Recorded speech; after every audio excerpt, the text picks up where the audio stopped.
Salvador, a lo mejor por motivos de su ocupación no pueda estar, pero en todo caso acá está William, que es el secretario de la comisión, así que vamos a esperar un par de minutos a que ingresen el resto y empezamos. Perfecto, perfecto. ¿Cómo está el clima por Bogotá, estimado Francisco? Pues por ahora bien, tuvimos una época de lluvia. Tú sabes, con esto, con el cambio climático, Sí, está esto complicado. se volvió patas arriba. Entonces tuvimos una época de lluvia y ahora estamos en una época de sequía, pero eso en cualquier momento otra vez puede Sí, venir ¿no? la situación de lluvia. Sí, yo estoy Sí, haciendo un curso de portugués, Francisco y William, por el Qué bien, doctorado, pues que necesito los idiomas, y sí. justamente el expositor nos comenta que en la zona sur de Brasil está cayendo nieve. Mira, Entonces, mira esto sí, entonces es una qué, cosa qué que, cosa, ¿no? sí, entonces dicen ellos, pues, oye, pero ¿qué ha pasado acá? Realmente el planeta está que nos devuelve toda. El dando planeta vuelta está al al planeta. revés. Correcto, correcto. Y sobre todo que esta es una situación que no tiene remedio si un país se pone juicioso y hace la tarea, No, no hay, porque es, no, pues, o lo hacemos todo el planeta, todos los países del planeta, todos los habitantes del planeta, o nada. claro, Nosotros veíamos el otro día eh, que en la clase de prospectiva, ya, le decía yo a los alumnos, mire, Colombia participa con el excelente, 0.07 de la contaminación mundial. Que nosotros nos pongamos juiciosos y que no claro. hagamos y que evitemos, pues eso no ni quita ni pone, ¿no? Es o todos o nada, ¿no? Excelente. Mira, Francisco, ya están con nosotros los dos alumnos que forman parte de la comisión. Acá está Bruce Quispe y también está David Ramos. Yo quisiera que se presenten ustedes, también tú igualmente, William. Un minuto, por favor, tómense un minuto y medio. Por favor, William, para que te presentes, por favor. Sí, qué gusto, Francisco, ¿cómo estás? Mi nombre es William Oria, soy docente también de la UNI, ya 21 años de experiencia docente, ingeniero industrial de formación, trabajo en la Facultad de Ingeniería Industrial y Sistemas y mi experiencia principal está en el área de administración y finanzas en el sector público por más de 25 años y también tengo experiencia en gestión pública por más de 12 años en diversas entidades del país, ¿no? Y estamos ahorita trabajando en esta comisión para ver pues cuál va a ser el futuro de nuestra universidad. Bienvenido, Juan Francisco. Es muy gentil. Por favor, Bruce, para que te presentes, por favor. Sí, buenas noches con todos. Buenas noches, señor Francisco. Primero agradecer por el tiempo que nos están dando, ¿no? Para que nos ayuden a ver qué podemos mejorar, ¿no? Para el futuro de la UNI. Bueno, yo me presento, yo soy alumno de la especialidad de Ingeniería de Telecomunicaciones, estoy en el sexto ciclo, soy representante de la UNI y espero escuchar sus fundamentos, sus apreciaciones de qué podemos mejorar en la universidad, ¿no? Y tener diferentes puntos de vista también, ¿no? Con respecto a lo que nosotros tenemos. Es cierto, gracias. Muchas gracias. David, por favor, David Bueno, Ramos, para que te presentes, por favor. Hola, buenas noches. Bueno, yo soy David Ramos, soy estudiante de Ingeniería de Sistemas del séptimo ciclo. Soy actualmente el presidente de la Asociación de Centros de Estudiantes de la UNI. Y bueno, también mi área, por así decirlo, de prácticas preprofesionales y de aprendizaje va más que todo por el tema de ciberseguridad. maravilloso. En mi David y caso, Bruce.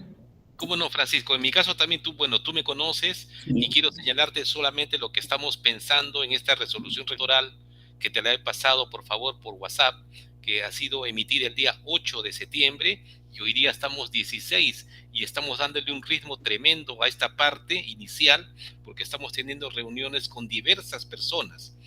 La próxima semana tenemos una reunión muy importante que la ha coordinado William como director general de la Educación Superior del Ministerio de Educación. Entonces vamos a tener una reunión importante. El lunes también vamos a tener reunión con José Luis Cordeiro, después con Sergio Vitar, después con Néstor Casanueva, o sea, con muchas personas que nos permitan a nosotros poder, digamos así, tener un enfoque de las cosas que debería tomar en cuenta en esta preparación de un documento que nos permita más adelante hacer un concurso internacional y, digamos, ubicar a la mejor organización que nos haga este estudio prospectivo de la Universidad Nacional de Ingeniería, que tenemos más o menos 13.000 estudiantes y es una universidad pronto a cumplir 150 años. Tenemos una facultad de arquitectura y 12 facultades de ingeniería de las diversas especialidades. Somos exclusivamente arquitectura e ingeniería, una universidad pública que tiene pues un rol tremendamente importante y pues todos somos de esta universidad. Entonces, Francisco, te dejo la palabra para que tú con tu experiencia nos puedas dar algunas ideas, pautas de lo que deberíamos tomar en cuenta en este estudio tan importante que vamos a llevar adelante.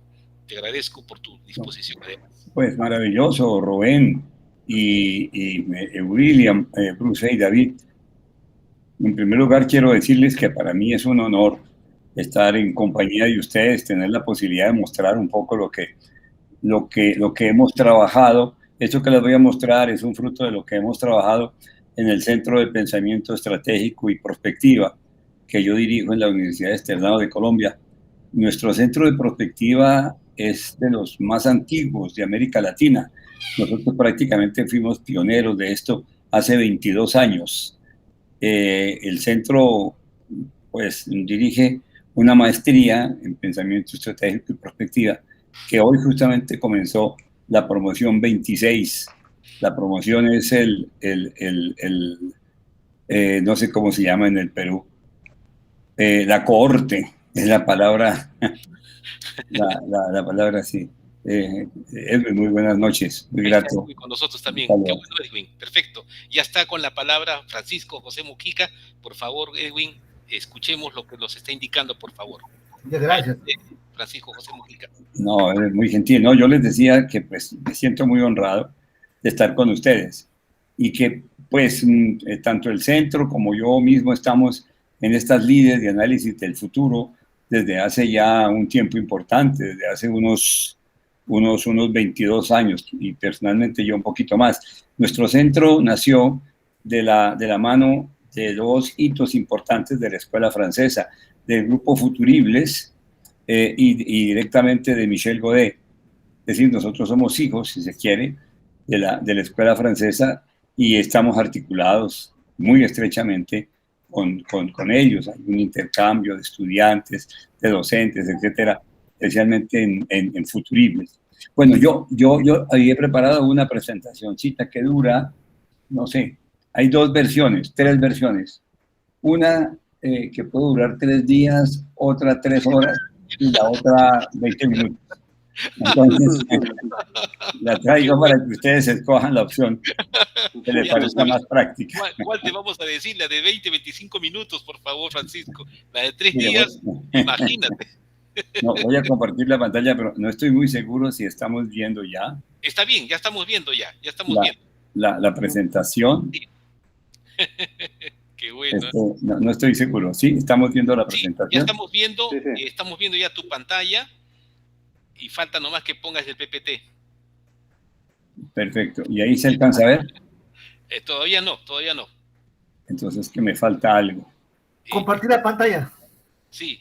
No, si le di compartir pantalla. Pero tienes que marcar el PPT que estás viendo, ¿no? Tienes que marcarlo, para ese le pones compartir. Déjame ver. Es que creo que solo ha compartido la ventana del Meet. Sí. Sí. Ponga dejar de presentar.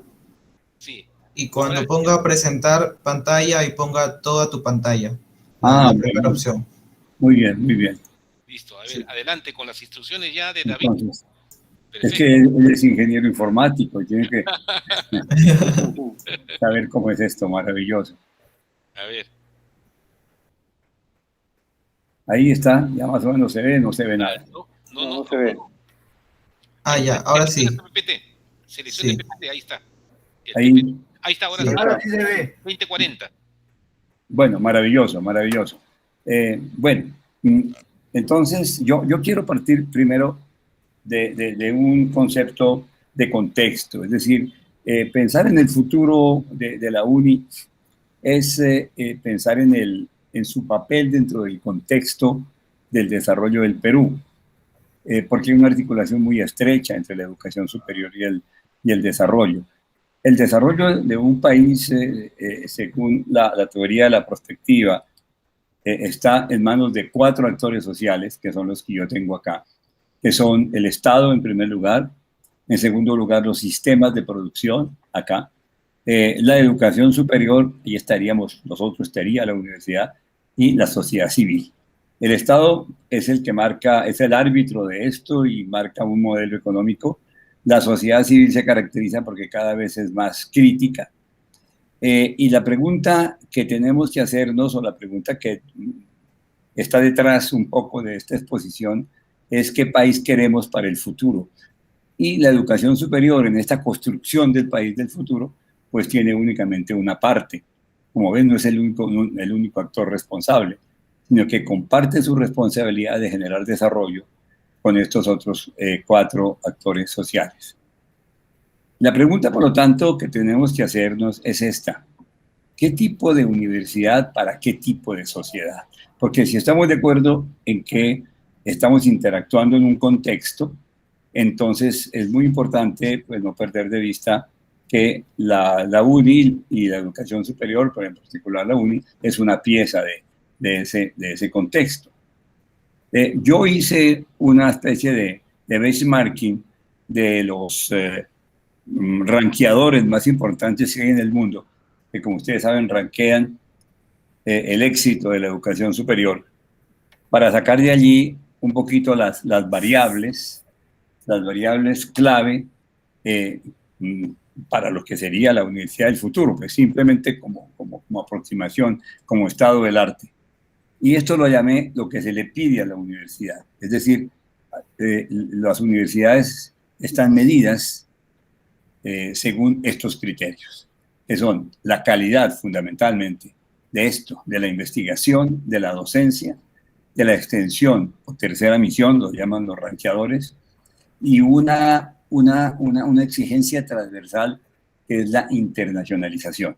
Y en cada uno de estos casos, pues hay unos indicadores, hay unos criterios. En el caso de la calidad de la investigación, el criterio es qué publicaciones tiene la universidad como fruto de la investigación, pero esto no se queda ahí, sino aquí es muy importante cuántas citaciones tienen las diferentes publicaciones en revistas científicas. Eso le da entonces cierto puntaje en los rankings mundiales. Con respecto a la calidad académica, fundamentalmente es la calidad del docente, cuántos docentes con título de doctorado tiene la institución, la calidad del estudiante, qué tan exigente es la institución para la recepción de los estudiantes, la calidad del exalumno, y entonces, pues, cuál es el desempeño del exalumno en el mercado o en el entorno. Con respecto a la tercera misión, es qué está haciendo la universidad como investigación útil para el bienestar social, para el bienestar de la comunidad, qué está haciendo como innovación y qué está haciendo como apoyo, que es consultoría a otras organizaciones del país. Y en cuanto a la internacionalización, es cuántos docentes internacionales visitan la institución, estudiantes y cuántos proyectos comunes hay con instituciones internacionales. Pero aquí es muy importante al revés. ¿Cuántos docentes de la institución son invitados a universidades del exterior, estudiantes y pues proyectos en conjunto? Digamos que este es un benchmarking, un gran resumen de las exigencias que se le hace a la universidad, es decir, de los parámetros con los cuales los rankings mundiales miden la educación superior. Y entonces, pues aquí están un poco los hechos portadores de futuro, aquí están las señales de futuro, aquí están los fenómenos que es importante tener en cuenta para analizar la universidad del futuro. En cuanto al desarrollo científico, yo simplemente voy a hacer un muy rápido estado del arte para después hablar de cómo sería el proceso de futuro, del análisis de futuro de la universidad. Esta es la investigación en América Latina, nosotros estamos aquí, el Perú está aquí. Este es el número de investigaciones por año según el Banco Mundial.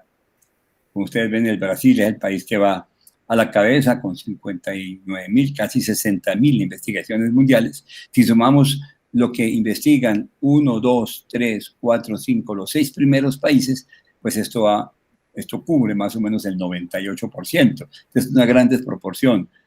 Ustedes ven ese 98% contra el 2%, que sería el resto de países de América Latina. Pero hay un hecho, y en ese hecho la universidad tiene una enorme responsabilidad hacia futuro. Y es que América Latina, en general, el Perú y los diferentes países necesitan una recuperación, que esto es simplemente consecuencia de la pandemia, pero igualmente situaciones que se venían arrastrando desde antes. En este instante necesitamos un viraje, una vuelta de 180 grados en lo económico, en lo social, en lo ambiental, en lo político, en lo institucional, etcétera. Y pues una parte de esto, no toda obviamente, es responsabilidad de la educación superior. El contexto de este viraje puede ser un crecimiento económico que está generando y que la pandemia lo llevó a mayor desigualdad y a mayor pobreza, y por lo tanto afectó la calidad de vida. Aquí está el primer gran viraje, pero este viraje económico no tiene sentido sin el otro contexto, es decir, si no se tienen en cuenta estas variables del entorno, que son el ejercicio de la democracia, bueno, el cambio climático, que es una tarea inconclusa. La pandemia nos hizo priorizar el tema de la salud, pero esto quedó como tarea inconclusa. El control de la corrupción o la transparencia, el cambio del mundo analógico al mundo inteligente, de eso voy a decir 2 palabritas, que es como el gran reto que se planteó en el año 2016, y el funcionamiento del Estado de Derecho. Es decir, hasta qué punto la sociedad nuestra es una sociedad en donde se respeta el ejercicio de la justicia. Entonces, pues esta situación económica sola no tiene sentido si no se tienen en cuenta estas condiciones que son propias del contexto. Muy rápidamente, la situación económica es esta. Este es un dato de la CEPAL. En este momento, el año pasado, el crecimiento de toda América Latina, como ustedes ven, fue desastroso. Este año, sin embargo, y esto es únicamente un efecto de rebote, que en la economía se llama de rebote, vamos a tener un crecimiento que, según la CEPAL, va a ser muy exitoso, pero lo importante es conservar esto aquí hacia adelante, porque ese rebote es cuestión de un momento, pero aquí para adelante viene, si se quiere, la gran tarea. Esa situación económica afecta necesariamente la situación social. El Perú tiene un Gini. Ustedes saben que el Gini mide la desigualdad o la igualdad social. En la medida que se acerca a 0, pues hay más igualdad social, y en la medida que se aleja hay desigualdad. El promedio en América Latina, y esto es lo que ha pasado en los últimos años, es de 0.465. Muy interesante lo del Perú, que está por debajo de ese promedio, lo cual no quiere decir que la tarea está terminada. Hay ejemplos importantes como el Perú, que está por debajo de 0.4, es decir, hay una mayor igualdad social. La brecha, por lo tanto, entre pobreza y riqueza es menor. Esa desigualdad se puede ver muy rápidamente por la participación o el crecimiento más bien de la pobreza y de la pobreza extrema. Y esto es, por una parte, se le puede echar la culpa a la pandemia, pero no toda, porque la pandemia, por ejemplo, en el caso de la pobreza, hizo variar 9,3 puntos. Y la pobreza extrema, igualmente, la pandemia pues hizo que hubiera una variación de 3,9 en la pobreza extrema. Necesariamente la pandemia empeoró cosas como estas, que hacen que, pues, entonces la igualdad, ese equilibrio social no sea perfecto. Ahora, la recuperación de la economía y su impacto en la sociedad y su impacto en el bienestar tiene una serie de condiciones. La democracia, en primer lugar. El Perú está aquí en esta especie como de clase media, y si quiere, de la democracia mundial. Esta medición la hace la revista The Economist, y aquí es muy interesante ver que los países no son perfectamente demócratas ni perfectamente totalitaristas, todos tienen una mezcla de ambas cosas. En la medida en que el color azul oscuro se va desvaneciendo, entonces comienza a aparecer la mezcla con totalitarismo. Nosotros estamos aquí en este grupo de América Latina, que es como una especie de clase media, una calificación entre 0 y 0.99. Los países altamente democráticos están aquí en una calificación entre 9 y 10. Y esto hace parte únicamente del contexto en donde se mueve ese giro que hay que dar, y contexto en donde está necesariamente la educación superior, pero, como digo, la responsabilidad de la educación superior es de uno de los 4 actores sociales. Otra parte del contexto muy importante es el Estado de Derecho. El Estado de Derecho es el ejercicio de la justicia, y esto lo mide una institución que se llama el World Justice Project. Y nosotros estamos aquí en una calificación de 0.5 en América Latina. La más baja calificación es Venezuela con 0.27 y la más alta Uruguay con 0.78. Esta situación media pues quiere decir que hay una tarea importante por hacer en cuanto al respeto a la justicia, al ejercicio de la justicia y a la aplicación de la definición de la justicia de Aristóteles, que dice: justicia es darle a cada quien lo que le corresponde. En cuanto al desarrollo humano, que es el bienestar general, todo esto confluye necesariamente en la calidad de vida, en el desarrollo humano. El desarrollo humano lo mide el Programa de Naciones Unidas para el Desarrollo, el PNUD, y en una calificación que va desde 0, lo más bajo, hasta 0.8 acá. Entonces nosotros estamos aquí en una calificación de 0.78, también en esta especie de clase media en América Latina. ¿Qué mide el PNUD? Mide 3 variables: salud, educación e ingreso. Y pues quiere decir que se han hecho esfuerzos. Sin embargo, aquí es muy importante poder estar aquí en este barrio en donde hay mayor calidad de vida. Ahora, hay un tema que va a afectarnos a todos en el futuro, y es el tema tecnológico. El tema tecnológico está afectando todas las actividades de los seres humanos, pero en particular, pues nos va a afectar la transformación productiva, es decir, los medios de producción, pero todas las actividades del planeta. El 23 de enero del año 2016 se proclamó la investigación que hizo este señor Klaus Schwab en el Foro Económico Mundial, que se llama la Cuarta Revolución Industrial. Schwab, sin embargo, pues tomó un poco las ideas que ya en el año 2011 había planteado Jeremy Rifkin, pero en gran resumen, el análisis, el estudio que hicieron ellos es simplemente constatar que el mundo dejó de ser analógico, estos son siglos XVIII y XIX, para migrar a ser digital en el siglo XX y convertirse en inteligentes al siglo XXI. Y aquí vienen unos retos enormes, porque el mismo día, el 23 de enero del año 2016, la reunión de Davos termina, creo que tengo acá, termina con 2 baldes de agua fría a 2 instituciones, que son la educación superior, porque se le dijo de frente: señora educación superior, usted está formando los profesionales para el mundo analógico, pero no para el mundo del futuro. Por lo tanto, está formando gente para el desempleo. Y en segundo lugar, otro que tampoco sabe para dónde va esto es el Estado, que es el encargado de las políticas públicas. Ahora, esto es año 2016, 23 de enero, y esta foto es histórica. Entre ese momento y el actual, pues ha pasado mucha agua por debajo del puente, y ya la educación superior ha tratado de cambiar muchas cosas. Francisco, ¿me permites acá un comentario antes de que, por favor, podías retornar al anterior?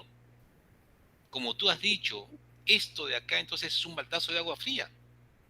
Y justamente acá viene la reflexión, Francisco. Nosotros con la universidad queremos construir el futuro, pero tú has dicho claramente: uy, ¿qué pasa con el país? Entonces, no sé si acá le podrías dar un pequeño toquecito sobre ese tema, estimado Francisco. Sí, es correcto, es correcto. Es decir, el futuro de la universidad está anclado al futuro del país, y por eso el planteamiento mío inicial es: ¿qué tipo de universidad para qué tipo de sociedad? Hay una articulación estrecha, y entonces la universidad tiene un papel. que es únicamente pues una parte, es responsable de una parte del desarrollo. El resto, y es lo que yo quiero mostrar aquí en esta diapositiva, ¿no? La educación superior es uno de los actores del desarrollo. Es decir, a la universidad le corresponde una responsabilidad que es esta esfera que yo pinté aquí de color rojo, porque pues obviamente que no es la responsable de todo, no es la responsable de todo. Los otros responsables son el Estado, los medios de producción y la sociedad civil. Pero la responsabilidad de la academia es muy importante porque es la responsabilidad del conocimiento y de ser la conciencia del país. Entonces es muy importante, es el motor si se quiere. Y lo importante es que estos actores sociales tienen que estar articulados. Este dibujito lo hice así, porque están todos articulados, es decir, que no puede haber compartimentos estancos, ¿no? Son los 4 actores, pues, luchando por el futuro del país de manera asociada. Entonces, ahora sí podemos plantear la pregunta de cuál es la universidad que queremos para el futuro, teniendo en cuenta la situación anterior. Y antes de meternos en el tema de la perspectiva como tal, es importante ver que estudios de futuro tienen 2 grandes corrientes. En el mundo hay 2 grandes enfoques de los estudios de futuro. Está el enfoque norteamericano que se llama el forecasting, que está basado en la predicción, y está basado en la predicción porque lo que se hace en la escuela norteamericana es reconocer tendencias, identificar tendencias y calificar tendencias. Y en la medida que las tendencias son fuertes, entonces uno se puede atrever a decir, luego esto va a suceder en el futuro. Estamos hablando de la predicción y por lo tanto esta escuela se le da el nombre de escuela determinista. Aquí hay una frase muy interesante de Michel Godet con respecto a las tendencias, que dice, ¿cómo queremos que ocurra el futuro? ¿Con nosotros, sin nosotros o a pesar de nosotros? Lo cual quiere decir, mire, esto se vino, le guste o no le guste, esto se vino. O se sube en ese tren o se queda usted a la vera del camino. Bueno, este es un poco el enfoque de la escuela norteamericana, trabajar tendencias. Pero está la otra escuela, que es la prospectiva, propiamente dicha, que es la escuela francesa, que en este momento ya tiene hijos y nietos, porque la perspectiva francesa nace en el año 58, pero ya su primer hijo fue el Foresight británico, y su segundo hijo es ahora esta propuesta que hace la UNESCO de la disciplina de la anticipación. Es decir, que pues ya esto va un poquito lejos. El espíritu de la perspectiva es que no hay un solo futuro, sino hay muchos futuros. Ante la pregunta ¿cuál puede ser el futuro de la universidad?, la respuesta es, mire, vamos a plantear varias hipótesis o varias conjeturas de la universidad del futuro que llamamos escenarios, los comparamos entre sí, vemos las implicaciones de cada uno de ellos y entonces escogemos el más conveniente. Y si el más conveniente es lo llamamos el escenario apuesta, que sería la imagen de la universidad, la idea, porque el futuro no existe, el futuro es una idea, la idea que tenemos, el escenario apuesta de la universidad que queremos. Ahora, ¿por qué trabajamos de esta manera? ¿Por qué para nosotros el futuro es múltiple? Por una razón, porque si bien las tendencias son importantes y estamos de acuerdo en identificar tendencias, sin embargo las tendencias son muy poquitas. Las tendencias pueden ser por ahí el 1% de los fenómenos. El 99% de los fenómenos son fenómenos de incertidumbre, es decir, no sabemos qué va a pasar con ellos. Y entonces lo que hace la perspectiva es hacer una administración de esa incertidumbre, una gestión de esa incertidumbre. ¿Y cómo es la gestión de la incertidumbre? Es el modelo prospectivo que quiero mostrarles enseguida. Pero la escuela voluntarista está basada en este principio. Aquí hay una relación entre el pasado, el presente y el futuro. Para nosotros, el presente se explica por el pasado. Lo que está aconteciendo hoy en la universidad, en el país, en la organización, son simplemente consecuencias de decisiones afortunadas o desafortunadas que nosotros tomamos en el pasado o alguien tomó por nosotros en el pasado. Y hay una relación de causa-efecto entre el pasado y el presente. De igual manera, entre el presente y el futuro hay otra relación de causa-efecto, porque lo que va a ser el futuro se está decidiendo hoy. Y aquí entra la perspectiva para decirnos, mire, yo les voy a ayudar a tomar las mejores decisiones, de tal manera que dentro de 20 años no se está diciendo, pero ¿quién sería el bruto que tomó semejante decisión tan mala? Sino que se está diciendo, pues, ¿quién sería el grupo de gente tan inteligente que tomó la mejor decisión? Y mire cómo en este instante tenemos entonces únicamente resultados positivos. Esas decisiones no las puede tomar una persona. Esto que yo tengo acá se llama el triángulo griego de Michel Godet. Cuando él habló del triángulo griego, nadie le entendía eso del triángulo griego. Entonces acudió a una metáfora muy interesante, muy sencilla, que es la teoría de los colores de Newton. Y dijo, mire, el color azul es el futuro, es el escenario apuesta, es el futuro que queremos para la institución. Démosle el color futuro. Ese color futuro, esa idea, es una idea, digamos, ese escenario es una idea, y esa idea no existe sino únicamente en la cabeza de la gente. Para que esa idea se vuelva realidad, entonces es necesario que esa idea se convierta en estrategia. Es decir, es necesario que la estrategia más bien convierta esa idea en algo concreto y preciso. El color azul debe entonces convertirse en verde. Pero el azul no puede convertirse en verde sino por medio del amarillo. Esa es la teoría de Newton, de los colores de Newton. ¿Y qué es el color amarillo? El color amarillo es la presencia de los actores sociales. En el caso de la universidad, es la presencia de las fuerzas que son las directivas, que son los docentes, que son los estudiantes, que son los investigadores, que es la comunidad. Y con ellos, entonces, es que esta idea se puede convertir en algo preciso a partir de la estrategia. Es decir, que este azul se puede convertir en verde siempre y cuando este color amarillo, que son ellos, entonces estén presentes. Lo cual quiere decir que el futuro lo construimos todos y que esto es una convergencia de voluntades, una confluencia de decisiones, es llevar a la universidad hacia la construcción colectiva de su futuro. Entre todos, por lo tanto, diseñamos y construimos el futuro que queremos. De modo que esto se hace con los actores sociales. Pueden ser estos, ¿no? Pero aquí de pronto me hacen falta algunos. Las directivas, los docentes, los alumnos, los exalumnos, el sector productivo, el Estado. Y con ellos entonces llevamos a cabo un proceso que es el modelo prospectivo. Ese modelo prospectivo supone primero dos documentos previos, dos papers, que son estos. Primero, un estado del arte. El estado del arte consiste en un documento en donde colocamos todo lo que conocemos sobre la universidad, todo lo que se ha estudiado sobre la universidad hasta el momento de hoy. Es decir, no partimos de cero, partimos de una historia importante acumulada en la universidad, una historia de éxitos y una historia de incidencias en la vida del país y fuera del país supremamente importante. Es decir, partimos entonces del linaje, tanto histórico como académico de la universidad, y ese es entonces el estado del arte. Aquí ponemos todo lo que hemos hecho, especialmente lo que ha sido exitoso y en particular el impacto que la universidad ha tenido. Eso es lo primero. Pero en segundo lugar, hay otro documento que se llama las tecnologías de futuro. Es decir, en este otro documento, pues hacemos una indagación de qué tecnologías de estas que se planteó en Davos, en la cuarta revolución industrial, qué tecnologías de estas son pertinentes para el desarrollo de la universidad, en primer lugar.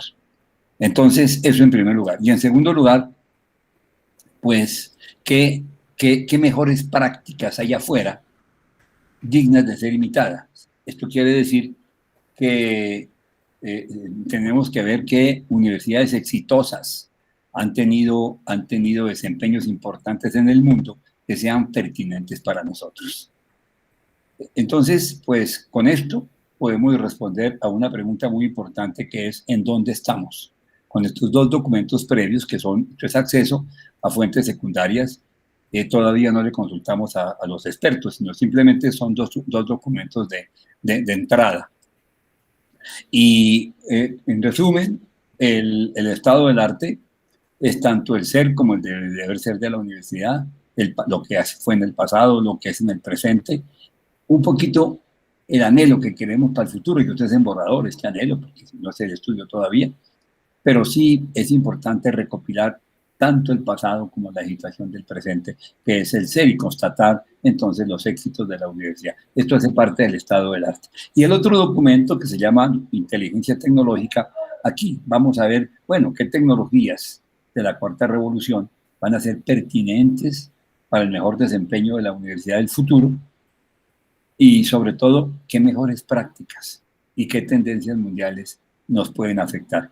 Las mejores prácticas son muy importantes porque son las situaciones exitosas de otras instituciones y que puedan ser pertinentes para el ámbito nuestro. Entonces, vemos si hay una mejor práctica en universidades norteamericanas o europeas, bueno, y eso qué tan pertinente es para nosotros. ¿Será que esto sí, dentro de nuestro esquema cultural, nuestras condiciones culturales, esto sí tiene sentido? Y es simplemente entonces, pues, buscar la mejor opción digna de ser entonces imitada. Y con esto ya acudimos a un grupo de expertos. Estos grupos de expertos son las fuentes primarias, pero son personas conocedoras de la universidad. Ahí está la Comisión de Futuro, ampliada si se quiere, porque estos grupos nunca son numerosos, son unas 20 personas por ahí. La Comisión de Futuro ampliada, invitamos a gente de la institución, de los actores sociales de la universidad, que son, como dijimos, los docentes, las directivas, los docentes, los estudiantes, los exalumnos y la comunidad, gente muy conocedora del tema. Estos expertos se caracterizan porque no son tan expertos y hay que capacitarlos. Y entonces los capacitamos con estos dos documentos previos, con estos dos documentos. Le decimos, señores, ustedes son las personas más conocedoras de este tema, pero no sobra que escuchen este estado del arte que hemos realizado y este estudio de cienciometría se llama, o de tecnologías de futuro, o de vigilancia tecnológica y de mejores prácticas mundiales. Y entonces ya con los expertos llevamos a cabo 5 talleres de análisis, que son los siguientes. El primero consiste en identificar unos factores de cambio y unas variables estratégicas. ¿Eso qué es? Son los elementos fundamentales para el análisis del futuro de la universidad, hechos portadores de futuro, que son situaciones que en este momento todavía no han emergido, pero que uno ve que van a venir, que son señales débiles, y también los cisnes negros. Los cisnes negros son situaciones negativas que uno ve que van a venir para la institución. Y este primer taller es muy interesante porque se caracteriza porque es en borrador. Es decir, le decimos a los expertos, miren, no se preocupen que si nos equivocamos aquí no pasa nada, simplemente lo que queremos es comenzar a explorar un poquito cuáles son estas señales débiles o estas señales, estos hechos portadores de futuro, cuáles son las posibles rupturas que puede tener esta universidad hacia adelante y en borrador. Porque enseguida hay otro taller que es mucho más preciso con esta información que sale aquí de este primer taller, que se llama el taller de variables estratégicas, en donde ya estos factores los convertimos en variables, ¿no? Se llaman variables porque una variable es un fenómeno que varía en función de otro y hay una relación de causa a efecto. Y entonces esto lo ponemos igualmente en un contexto, en una relación causa-efecto, cuáles serían los elementos claves, los elementos direccionadores, los grandes direccionadores del futuro de la universidad que salen de esta primera indagación en borrador.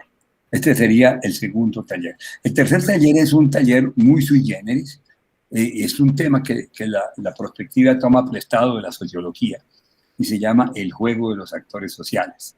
Es decir, ¿esto qué quiere decir? Esto quiere decir que los fenómenos que estamos estudiando hasta ahora se caracterizan porque detrás de esos fenómenos hay gente con manejo del poder y con intereses, y es una partida de ajedrez.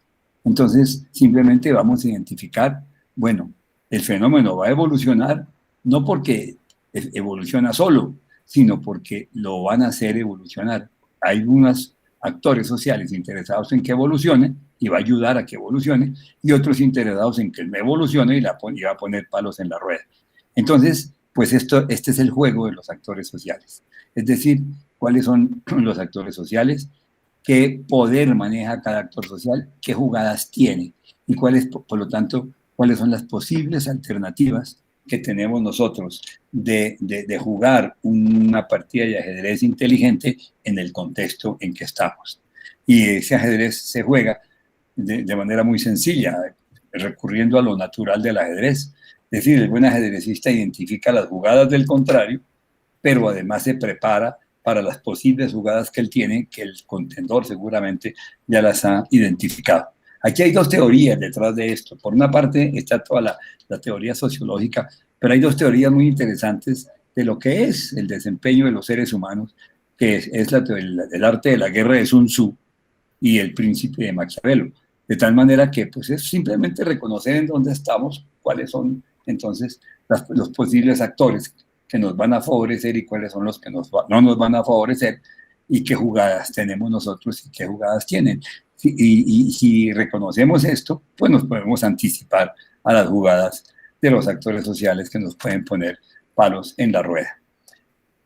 Para llegar finalmente al punto culminante, al diamante de la corona, que es el diseño de los escenarios, de la imagen de futuro, que como dije, simplemente planteamos varias alternativas a partir de las variables claves y a partir de la moraleja que salga del juego de actores, planteamos varias alternativas de futuro, vemos las consecuencias. Esto son ideas y esto es en borrador, porque de todas maneras el futuro, como dice San Agustín, el futuro no existe. El futuro es una idea que tenemos en la cabeza. Pues planteamos varias ideas de universidad, la universidad A, la universidad B, la universidad C, la universidad N. Comparamos las diferentes implicaciones. ¿Qué tal que ocurra la universidad A? ¿Esto qué implicaciones tendría? ¿Qué tal que ocurra la universidad B? ¿Qué implicaciones tendría? O la C o la N. Y después de ver las posibles implicaciones o las posibles consecuencias, decimos lo que más nos conviene es esto. Este se llama el escenario apuesta. Y este escenario nos muestra hacia dónde queremos ir, porque esto lo hacemos con los actores sociales de la universidad. Es decir, es la construcción colectiva del futuro y es el diseño, por lo tanto, del futuro en una convergencia de voluntades, el color amarillo que les mostraba yo de Michel Godet. Y una vez que tenemos ese escenario apuesta, entonces, pues nos preguntamos, bueno, ¿y ese escenario apuesta qué tan difícil es? Y esto significa qué tan probable es. Y de esa manera respondemos otra pregunta, que es ¿para dónde vamos?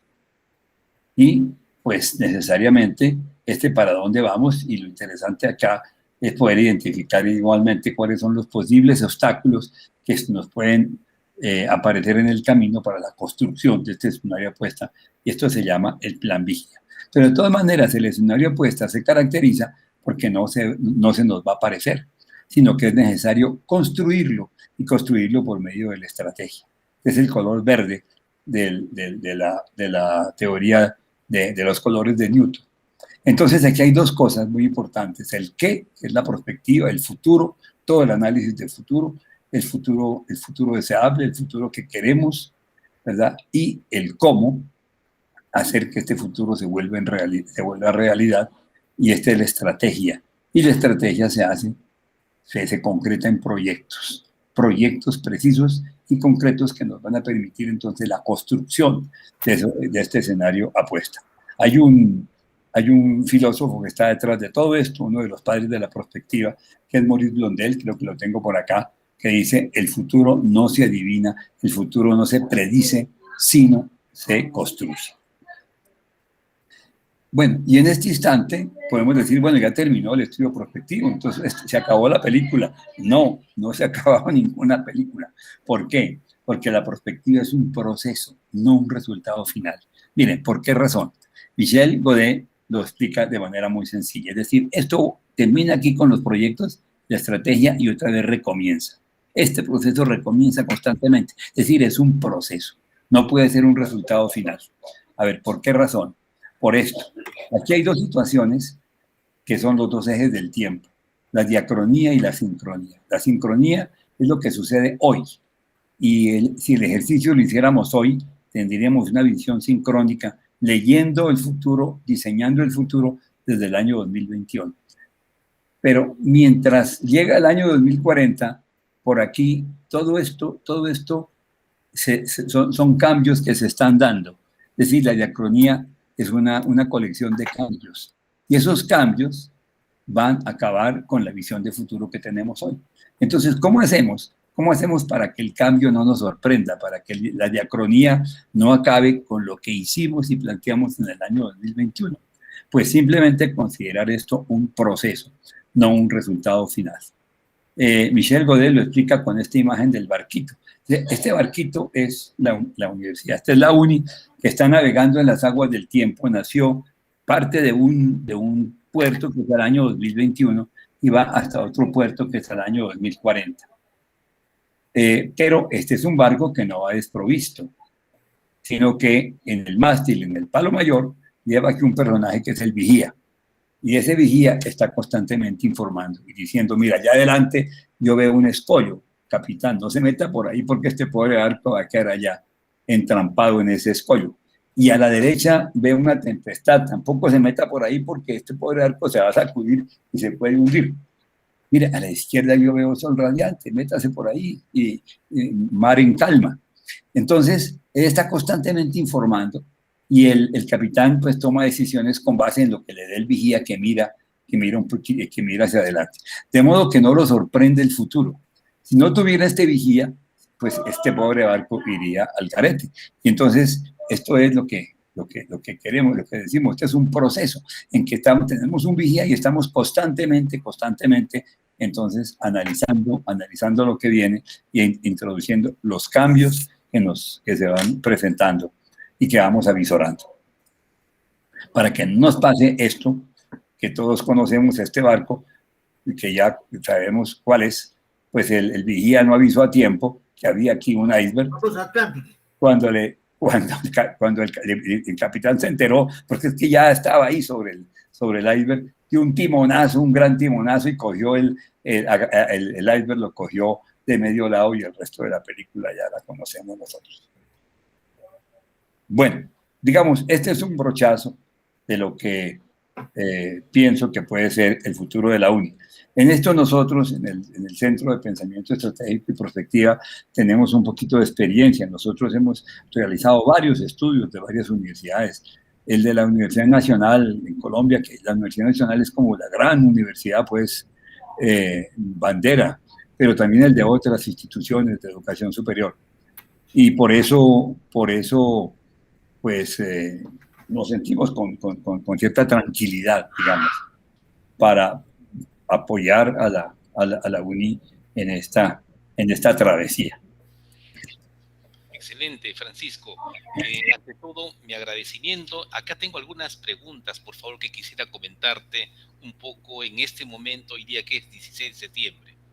Cuando se hace este estudio prospectivo, tú has puesto un asunto que realmente, la idea de estas reuniones que estamos teniendo, Francisco, es un poco comenzar a ver los aspectos que teníamos que considerar en este estudio. Entonces, hay dos temas que a mí me tienen muy preocupados. Es el hecho siguiente. Con este estudio y con la gama de proyectos que son resultados de las estrategias para llegar a ese escenario apuesta que se fijaría, conllevaría, evidentemente, siendo una universidad, las líneas de investigación, me imagino, por ese lado, pensando en la internacionalización de la universidad que figura en el ranking internacional. Eso es por un lado. Ahora, pero la otra parte que te hago la consulta es, ¿qué pasa con la infraestructura que requiere la universidad?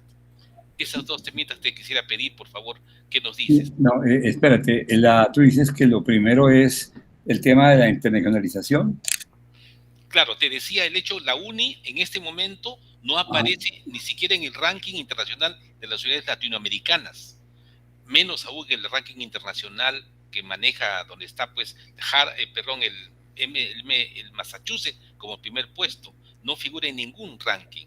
Entonces, tú lo que has señalado cuando dijiste qué nos piden para la parte de lo que subir a los puestos, marcaste las columnas que hay que hacer. Entonces, evidentemente tenemos que afianzar y eso va a salir en el estudio.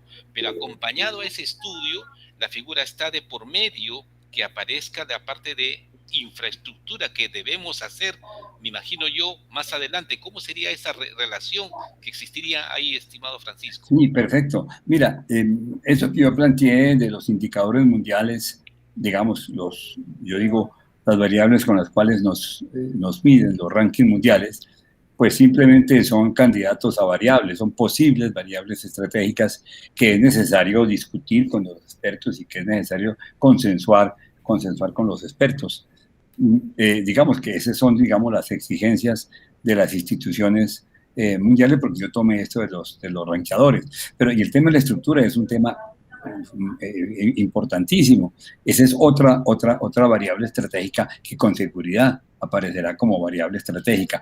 Pero mira que esa variable, ya considerar esa variable con visión de futuro, ya supone, no supone necesariamente la infraestructura física, ¿no? Porque si hacemos unos escenarios hacia el futuro, pues tenemos que ver que todo esto que nos plantea el Foro Económico Mundial, de que si lo que viene es el mundo inteligente, el cambio del mundo analógico hacia el mundo inteligente, la institución del futuro no necesariamente pues, va a tener las mismas condiciones de infraestructura tradicionales que en este momento tiene, sino que aquí vamos a estar en otro ámbito, que es el ámbito de las tecnologías inteligentes, que es el ámbito de lo inmaterial. Entonces, todo esto da lugar a varios escenarios, a varias alternativas, para que los expertos decidan. Pero aquí hay unos debates supremamente interesantes.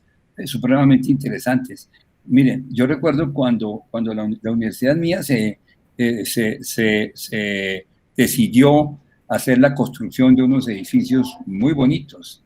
Es decir, se renovó completamente y se construyeron unos edificios pues a un gran costo, pero unos edificios excelentes, sumamente lujosos, una construcción en montaña muy linda.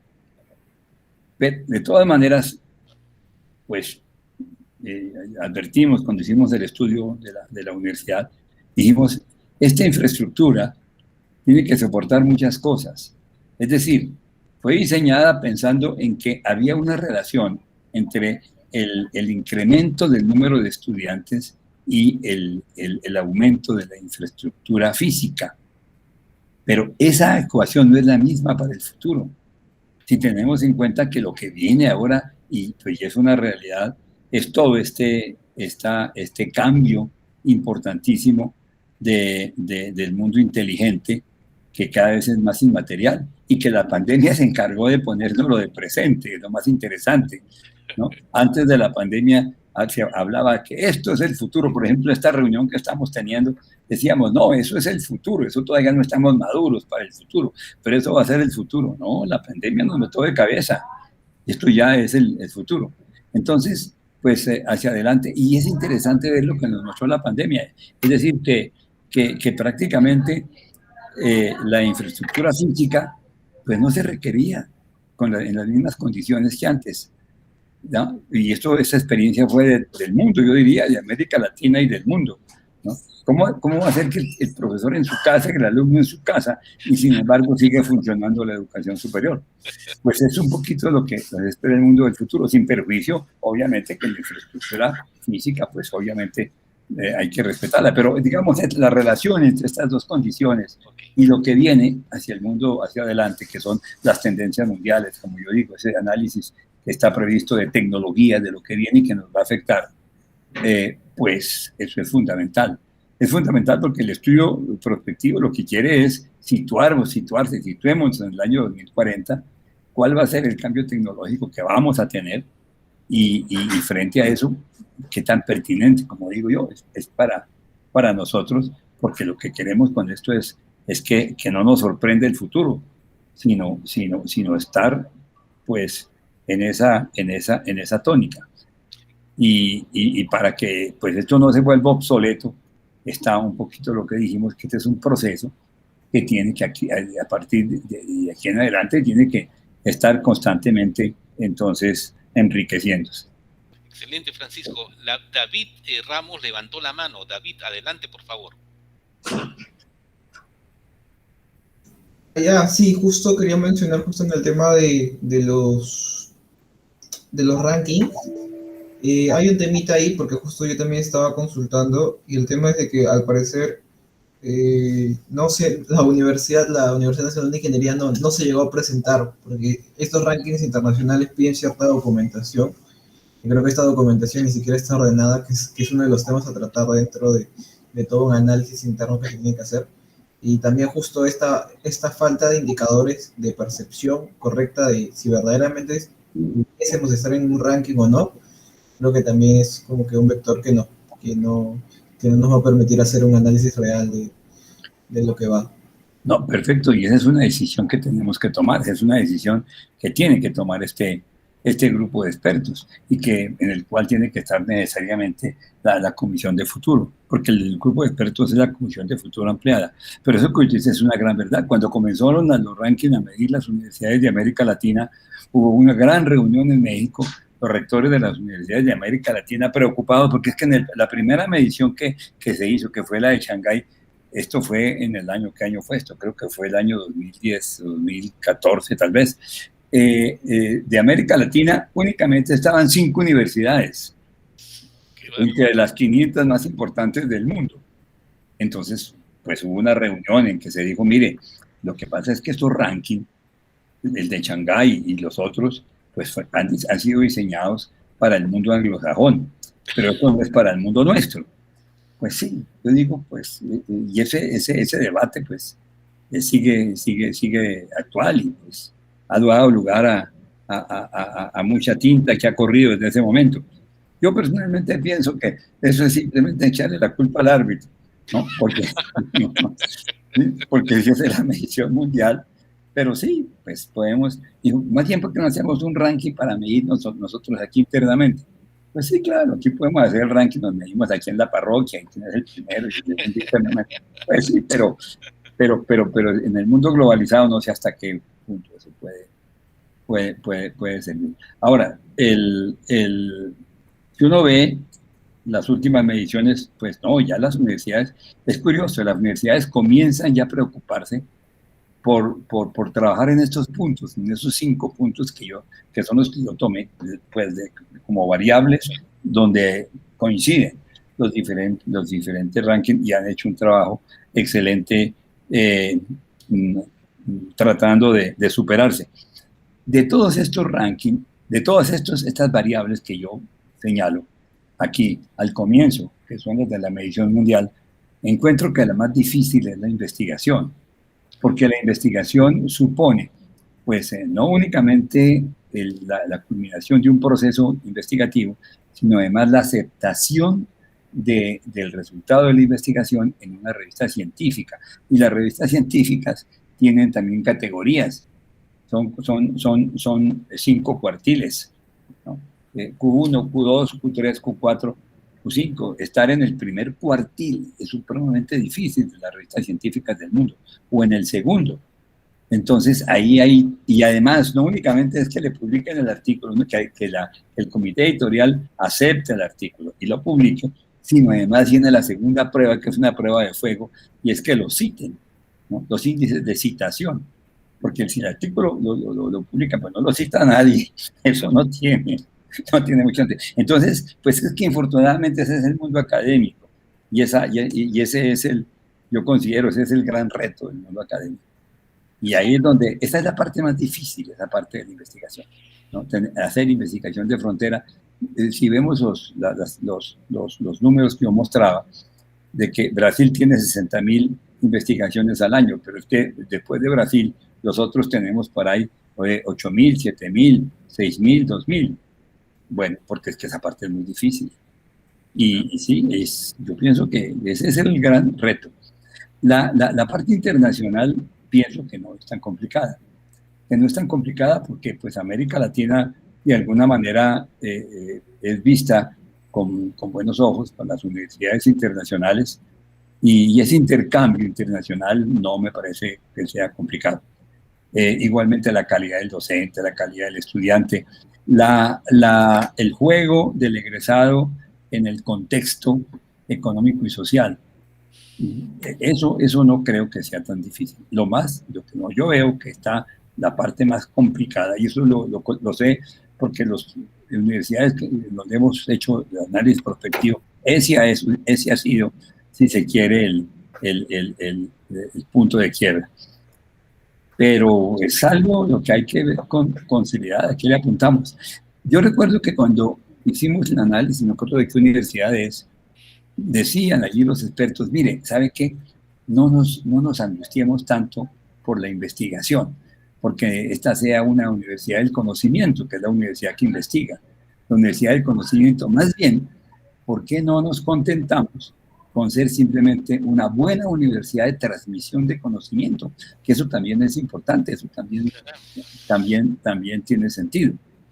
Pues sí, son decisiones que hay que tomar, pero viendo hacia el futuro, la universidad simplemente transmisora de conocimiento no es la universidad del futuro, con toda seguridad. Claro. Francisco, mira, acá voy a hacer un pequeño resumen de tu ponencia, voy a intentar, pero lo que sí puedo decir, Francisco, es que con tu explicación que nos has dado, nos has marcado dónde empieza, dónde termina y qué es lo que hay que hacer, clarísimamente, ¿no? Entonces yo quisiera pedir la opinión de David Antonio Ramos, quien ha estado ya en otras reuniones. ¿Cuál es tu opinión, David? Para ti, ¿está más claro las cosas que tendríamos que hacer? Igualmente luego Bruce, igualmente a las personas que estemos. ¿Qué dices, David?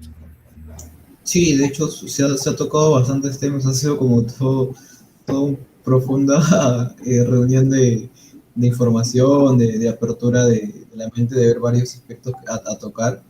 Yo he estado muy poco relacionado, y llevo cursos un poquito de perspectiva por mi carrera de sistémica, el pensamiento sistémico, el pensamiento holístico, pero bueno, acá lo puedo ver un poquito más aplicativo y amplía nuestro rumbo, pues más o menos. Ok, perfecto. En tu caso, Bruce, ¿qué opinas? ¿Cómo ves tú el tema? Las cosas como vamos avanzando y por supuesto de antemano agradeciendo acá a nuestro amigo Francisco José Mujica. ¿Qué opinas tú, Francisco? ¿Cómo has visto la ponencia de hoy? Ya, bueno, primero agradezco. Y de aquí también hay muchos sistemas. Recién ahora estoy pensando, ¿no? El futuro de perspectiva. Yo tengo una consulta con respecto, por ejemplo, a los recursos, las limitaciones por dinero, digamos, un modelo, ¿cómo se ve eso, no? Pues, podemos tener un modelo, ¿cómo se ve? Bruce, mira, esa es una de las preguntas, de la pregunta del millón, una pregunta muy importante, Bruce. Ven, te cuento. Hablarle de dinero a una universidad del Estado es muy mal visto. Hablarle de dinero a una universidad privada es endulzarle los oídos. A ver, mira, ¿por qué? Porque aquí en mi país hubo casi un paro nacional, ¿no? Cuando una ministra sacó un decreto donde decía, se le pide a las universidades que generen fondos, a las universidades del Estado que generen fondos propios. Esto dio lugar a un debate de todos los diablos. ¿Por qué? Mire, porque los que estaban en contra de eso decían, bueno, mire, si las universidades del Estado comienzan a generar fondos propios, entonces el Estado se va a mal acostumbrar, porque va a decir, bueno, como son capaces de generar sus propios fondos, pues sigan por ahí y maten yo no les doy ningún aporte. No, ese no era el espíritu de esto. Pero ese es un tema que hay que trabajar con mucha delicadeza, porque no siempre es de buen recibo. Pero miren, la experiencia mundial es esta. Una universidad como la Universidad de California, UCLA, que es una universidad del estado de California, del estado más rico de los Estados Unidos, que es California. Y sin embargo, el presupuesto que recibe del estado es apenas, o el aporte que recibe del estado es apenas el 10% de su presupuesto. El resto ella lo obtiene generando fondos propios, como vendiendo servicios. Los gringos aquí en América Latina no es muy común eso, pero los gringos está bien visto que pasen el platillo a los exalumnos y que le pidan a las empresas, a las fundaciones que los apoyen. Eso está muy bien visto. Y hacen investigación y venden investigación. Y son tan exitosas financieramente que son capaces de dar becas. Es decir, que el problema no es la matrícula, sino becas. Nosotros en América Latina estamos centrados únicamente en la matrícula. Es decir, la única vida que tiene la universidad es la matrícula. La universidad privada y la universidad del Estado son los aportes del Estado. Sin embargo, a ver, si la universidad entiende que, y el Estado entiende, porque tienen que entender ambos, sobre todo el Estado, que el aporte que le da la universidad es importante y la universidad lo acepta sin perjuicio de que igualmente pueda generar fondos propios, sería maravilloso. Pero ese es un tema que hay que trabajar con mucha sutileza y donde es necesario que haya consensos, porque esto puede dar lugar a un debate encarnecido como los que yo he visto. Yo les digo, hablarle esto a una universidad del Estado tiene esa dificultad. Decirle eso a una universidad privada es maravilloso. Sí, díganme cómo es la cosa. Y comenzamos a trabajar en ese sentido, ¿no? Excelente. Edwin, por tu parte, ¿cuál sería tu comentario, estimado Edwin? Sí, buenas noches. Primeramente, para felicitar y saludar al doctor Mojica. Entonces veo, por ejemplo, aparte de lo que usted ha comentado, de repente, ¿qué temas le apasiona o qué temas está interesado en investigar? No te entiendo, Edwin. ¿A qué te refieres? A ti, ejemplo, Francisco, ¿a ti qué temas te interesa investigar? Otros temas más, a ti como persona. Bueno, pues mira, yo más de la mitad de mi vida se le ha dedicado al tema de la prospectiva. Yo les mostré un poquito el modelo, pero detrás del análisis de futuro, de la exploración de futuro, del concepto del futuro, detrás de eso hay una teoría sumamente rica y detrás de eso hay pues unos planteamientos supremamente importantes. Ese es un tema que a mí me apasiona. En este momento, por ejemplo, la UNESCO lanzó una nueva manera de analizar el futuro que se llama anticipación, que es muy interesante porque nos dice, mire, situemos en el futuro, estamos acostumbrados a partir del presente desde el presente y mirar al futuro. ¿Por qué no lo hacemos al revés? ¿Por qué no nos planteamos nos paramos en el futuro y desde ahí vemos al presente? Eso no es diferente de lo que había planteado Michel Godet, ¿no? Que decía, perspectiva es iluminar el presente con la luz del futuro. Pero ese es un tema que a mí me apasiona y estoy trabajando en ese sentido un poco. Porque esto se mueve, es decir, tanto la epistemología como la conceptualización de la perspectiva, pues es una disciplina que en este momento se está moviendo enormemente en el mundo. Y en América Latina, miren, la CEPAL hizo de la perspectiva prácticamente su punta de lanza hace unos años, porque encontró que era la única manera como los países podían tener políticas públicas de largo plazo. Que esto es muy interesante, la política pública es la estrategia del Estado para generar bienestar. Pero las estrategias del Estado nuestro son estrategias chiquitas, ahí de corticas, ahí a la altura de la nariz. Por ejemplo, en mi país, el presidente dura 4 años. El primer año lo destina a hacer su plan de desarrollo, ¿no? Y los 3 años a medio cumplir lo que planteó en el primer año. Pero cuando termina y entonces viene otro, y el otro dice, mire, ¿sabe qué? Todo lo anterior está mal hecho. Yo parto desde cero, ¿no? Y estamos partiendo de cero prácticamente desde la conquista, desde la colonia. Entonces, no tener visión de largo plazo es sumamente grave. Y por eso la CEPAL tuvo esa idea buenísima, ¿no? De que la política pública tuviera visión de largo plazo. Y todo esto hace parte de la conceptualización, lo que tú me decías, ¿a usted qué le gusta? ¿En qué invierte su tiempo? En eso. Ese es, si se quiere, el tema que a mí me desvela, porque me parece maravilloso, es fantástico, ¿no? El análisis de futuro, digamos, el diseño, el concepto del futuro se encuentra desde muy atrás, en Platón, en San Agustín, son cosas interesantes. Ya Aristóteles, Santo Tomás por medio de Aristóteles más bien por medio de Santo Tomás, hablaba de los futuribles, de los futuribilia, ¿no? Entonces, pues, este tipo de temas es lo que a mí me entusiasma. Sí. Claro, pero todavía tengo unas ideas. Por ejemplo, ¿no? Su tema es bastante filosófico, pero muy bueno. Le quisiera preguntar lo siguiente, entre otras cosas, para esbozar el escenario, ¿no?, prospectivo, ¿utilizan un software o no? ¿O no, no es Sí, posible? sí, claro, claro, son 5 software. El proyecto de prospectiva, la prospectiva voluntarista, la francesa, le debe mucho a mí, muchísimo. A ver, la prospectiva comenzó en los años 50, finales de los 50, con unas reuniones espontáneas, ¿no?, que hacían Gaston Berger y los amigos de Gaston Berger. Entonces, unas reuniones espontáneas como esta, y se planteaban entonces, bueno, cuáles pueden ser la situación de futuro, cómo consideran ustedes que esto puede evolucionar, o qué tal fenómeno puede, por ejemplo, el fenómeno del patrón mundial económico.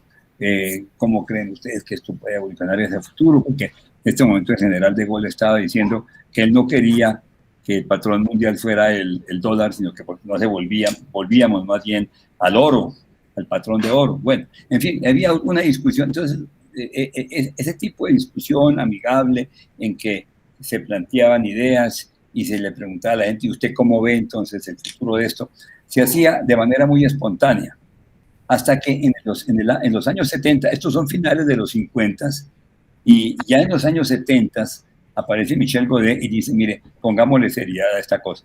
Y él plantea, él propone un modelo y una base matemática muy sólida detrás de ese modelo, que dio lugar a todo el software que tenemos hoy, y que dio lugar pues, a su tesis de doctorado en matemática pura, y que tiene, por lo tanto, pues, un respaldo matemático muy sólido. Tan sólido que toca pues, trabajarlo con un software, porque pues esto así es un poquito enredado. Pero eso es lo interesante que tiene. Entonces, a ver, que los talleres y que la identificación, el planteamiento, la identificación del escenario apuesta, por ejemplo, y sobre todo la identificación de las variables, suponen un proceso de causalidad que, según la mecánica que plantea Michel Godet, pues tienen una gran rigidez. Y eso da seriedad. Dices que esto le da seriedad a las cosas, que haya rigidez y que haya, por lo tanto, una medición en los argumentos y en la calificación que se le da a las cosas. Excelente. Por favor, si fuera tan amable, que la única oportunidad, son más de 20 años de experiencia, que no quiero perderlo, por favor. Es usted una Biblia abierta, gracias, más bien. Fíjense, no ha sido tomado en cuenta el índice de desarrollo humano para, por ejemplo, diagnosticar, planificar el escenario futuro, uno, ¿no? Ni tampoco, ¿cómo se llama? Ni tampoco se ha tomado en cuenta las políticas de Bruselas. ¿A qué me refiero? Las nuevas tecnologías. Por ejemplo, ¿no? Ahorita están usando, ya están introduciendo el uso de las computadoras cuánticas. Ya, eso por un lado, ¿no? Entonces ya, eso también. Después también se está promoviendo ya la minería aeroespacial. También las ciencias tienen que ver la ingeniería espacial. Por ejemplo, ahora tratan de alguna manera hasta amenguar el cambio climático, esparciendo ciertas sustancias, ciertos elementos en la atmósfera. Entonces ya parece hay una tecnología. Entonces también están promoviendo ese tipo de innovando la ciencia. Por ejemplo, hoy día se ha inaugurado el primer vuelo así turístico al espacial, ¿no? Con 4 personas. Así lo ha realizado la SpaceX, ¿no? De Elon Musk, que se llama, es un multimillonario, un hombre muy Elon Musk. Sí, Elon Musk, sí. Eso básicamente, ¿no? No, seguro, Edwin, no, eso que tú dices es muy pertinente. Mira, los retos del milenio, los 17 retos del milenio. Esto hace parte de ese contexto que yo mostraba, es decir, que la universidad está en un contexto que es el desarrollo del país. y que es únicamente uno de los actores sociales y uno de los responsables del desarrollo del país. Los 17 retos de las Naciones Unidas necesariamente tienen que ver con el desarrollo y con el bienestar del país. Un poquito lo que yo mostraba ahí muy rápidamente, pues, del desarrollo humano y de las otras condiciones. Esto tiene que ver con los 17 retos, la pobreza, etcétera. Sobre todo el tema de la pobreza, que es tal vez lo más importante de los retos del milenio. No, eso es fundamental, y esto hace tanto parte del estado del arte como de la inversión de la universidad en su contexto. Y lo de la tecnología es esencial, es fundamental. Mira, esto que yo planteaba del cambio del mundo analógico al digital y del digital al inteligente, y lo que viene como desarrollo del mundo inteligente es algo fundamental, que la universidad tiene que estar en eso, y que no puede hacer caso omiso de todo esto. Ahora, lo que yo pienso es que es necesario priorizar, es decir, bueno, ¿y de esto a qué? ¿Hasta dónde podemos llegar nosotros? ¿O qué nos interesa para trabajar? Porque no podemos abordarlo todo. Esa priorización hace parte de ese primer documento que yo digo, que de las tecnologías de futuro y mejores prácticas, en donde ponemos las tecnologías de futuro, pero pertinentes. Pertinentes quiere decir, hay que priorizar y ver de esto qué nos conviene, qué le sirve a la universidad como gestora del desarrollo de su contexto, del país. Y sí, no, pues sería quedarnos haciendo cola en el pasado. Eso no tiene sentido, un estudio prospectivo, ¿no? Claro. Que no tenga en cuenta esto. Claro. Excelente, Francisco. No sé, vamos a preguntar, William, ¿tú crees que puedas intervenir, William, algún comentario de cierre? Lo que pasa es que entró a otro evento. Parece que no. Francisco, fíjate, yo quiero consultarle en este momento a Edwin Abregu y a Bruce y a David lo siguiente. Nosotros hemos sido designados en una comisión cuya resolución rectora tú la tienes, Francisco. Entonces la pregunta, Edwin, Bruce y David, ¿están convencidos de lo positivo de la formación de esta Comisión de Futuro de la UNI? Yo creo que ese es un punto sumamente importante. Y ahí la respuesta es cerrada, ¿sí? ¿Qué dices, Edwin? Yo definitivamente que sí, de acuerdo. Perfecto. De acuerdo. Gracias. Sí. Gracias. ¿En tu parte, Bruce? Sí, de hecho que sí. Conforme. ¿Y de tu parte, David? Sí, totalmente. Perfecto. Entonces, fíjense, eso es un primer punto. ¿Sabes qué pasa, Francisco? Con esto termino en un par de minutos más para no quitarte tanto tiempo y agradecerte a ti. Nosotros la próxima semana vamos a voy a convocar, voy a pasar una carta al rector de la Universidad Nacional de Ingeniería como presidente para pedir la reunión de instalación oficial por parte del rector de esta comisión. Pero desde el 8 a la fecha hemos tenido ya varias reuniones y la próxima semana tenemos aún más. Entonces, con eso, cuando vayamos a esa reunión de instalación con el rector, con el señor rector actual, ya estamos nosotros, como lo pregunté ahora, convencidos de esta comisión de futuro.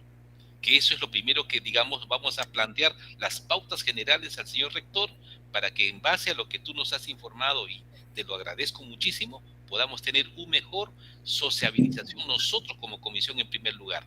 Lo que está clarísimo está que la Universidad Nacional de Ingeniería necesita este estudio. Y qué bueno que ahora ya se hizo esta resolución rectoral.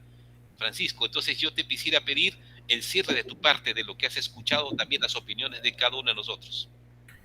No, pues yo tengo únicamente que decirles que eso es algo maravilloso, que lo que ustedes están haciendo, y que es una decisión que personalmente aplaudo, el hecho de que la universidad tome la decisión de mirar al futuro, toma la decisión de construir, de contribuir en la construcción del país que queremos desde la academia.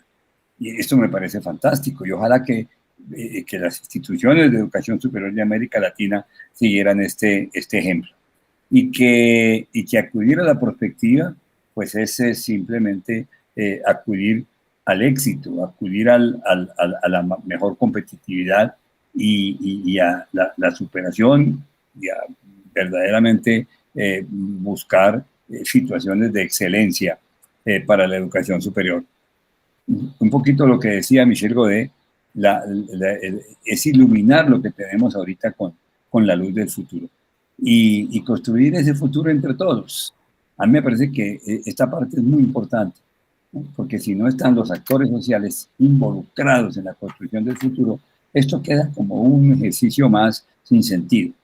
Pero si los actores sociales, logramos que los actores sociales se conviertan en coautores de este proceso, después no se dejan quitar este proceso, esa visión de futuro y los proyectos no se los van a dejar quitar, porque ellos son parte de eso, son autores igualmente de esto. Esto es lo que queremos con los estudios protectivos.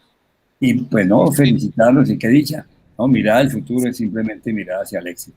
Pues me parece excelente y pues les deseo los mejores resultados al respecto. Francisco, una preguntita que se me escapó, un ratito, Edwin, una preguntita que se me escapó. De acuerdo a la propuesta que nos has hecho y los pasos, ¿qué tiempo estimas tú que pudiera durar este estudio, por favor? En principio, un estudio protectivo tiene una duración de 6 meses. De esos los 3 primeros meses se ocupan en el estado del arte y en el estudio de tecnologías de futuro pertinentes para el desarrollo de la organización y de mejores prácticas. Y los otros 3 son los talleres con los expertos. Entre uno y otro hay un gran foro que yo sugiero que se haga, que consiste en reunir a toda la comunidad universitaria, cuando usted tenga el estado del arte y el estudio de vigilancia, reunir a toda la comunidad universitaria y enterarlos y decirle, mire, estamos haciendo este trabajo y queremos la participación de todos. ¿Cómo hacer si no van a trabajar sino 20 expertos? ¿Cómo podemos involucrar a los 14.000 personas de la comunidad? Este es una situación que ocurre en este tipo de organizaciones y ocurre también en el territorio. Para eso, por ejemplo, en la universidad, cuando hicimos el estudio, pues lo que hicimos fue abrir una página web, un sitio web, donde la gente opinaba, de tal manera que estuviéramos interactuando con todos y que nadie se sintiera que estaba excluido. El que tuviera alguna idea la podía plantear allí en el sitio web. ¿Por qué? Porque es muy importante, entonces, que haya una construcción colectiva. A mí me parece que si logramos una construcción colectiva y que esto se socialice de tal manera que aportando y que es coautor de la Universidad del Futuro, hemos obtenido un gran logro. Porque lo contrario, eso sería que es un documento más que quedó por ahí que no lo lee nadie. Eso no tiene, que es lo que generalmente pasa y eso no tiene sentido. Excelente. Doctor Mujica, para una dicho Guatemala. Doctor Mujica, por favor, sí, para hacerle un pedido muy especial, ¿no? Para rogarle, por favor, nos puede compartir su diapositiva, su PPT en Guatemala. Sí, con mucho gusto, con mucho gusto. Yo se las envío ahora, se las envío por correo a Rubén, con muchísimo gusto. Excelente. Gracias, Francisco, mi agradecimiento personal, que yo creo que has visto la forma de recibir a las personas que somos de la comisión. Vamos a estar en contacto, Francisco, muy agradecido nuevamente. Yo voy a pasar una carta de agradecimiento por tu intermedio, por tu intervención. Quedamos en eso, Francisco.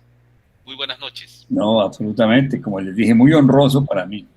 Me siento privilegiado por haber estado. No, muchísimas gracias. Me va a dar mucho. Excelente. Gracias, Francisco. Buenas noches. Bueno, lo mismo, muy feliz noche. Edwin, muy agradecido. David, Bruce, muy agradecido. Buenas noches.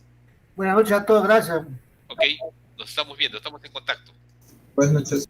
Buenas noches. Buenas noches. Buenas noches.